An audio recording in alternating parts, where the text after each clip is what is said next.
In Singapore, my brother-in-law with his wife were present at the function. आता या ठिकाणी ज्या वाक्यामध्ये माय ब्रदर इन लॉ एक नाम आहे आणि हिज वाईफ एक दुसरा नाम आहे. ब्रदर इन लॉ एक सिंग्युलर नाउन आहे आणि हिज वाईफ एक सिंग्युलर नाउन आहे. जेव्हा केव्हा दोन सब्जेक्ट विथ या कंजक्शनने जोडले जातात तेव्हा वाक्यामध्ये क्रियापदाचा वापर विथ या कंजक्शनच्या अगोदर येणाऱ्या कर्त्यानुसार केला जातो.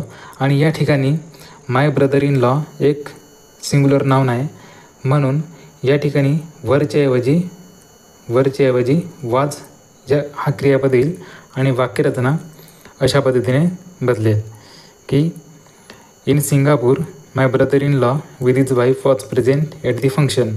त्याचप्रमाणे जेव्हा केव्हा आपण दोन subject as well as along with and not accompanied by in addition to but besides except rather than या कंजक्शनने जोडू तेव्हा वाक्यामध्ये क्रियापदाचा वापर या कंजक्शनच्या अगोदर जो करता येईल त्या कर्त्यानुसार केला जातो. जर कर्ता एकवचनी असेल तर क्रियापद एकवचनी येईल, जर कर्ता अनेकवचनी असेल तर क्रियापदसुद्धा अनेकवचनी येईल. शब्दार्थ बघू. ब्रदर इन लॉचा अर्थ होतो मामे भाऊ किंवा आते भाऊ. वॉज एक भूतकाळसूचक सहाय्यकारी क्रियापद आहे. याचा अर्थ होता किंवा होती असे होऊ शकतो. प्रेझेंटचा अर्थ होतो प्रेझेंटचे या ठिकाणी एक ॲडजेक्टिव्ह आहे. याचा अर्थ उपस्थित किंवा हजर असा होतो.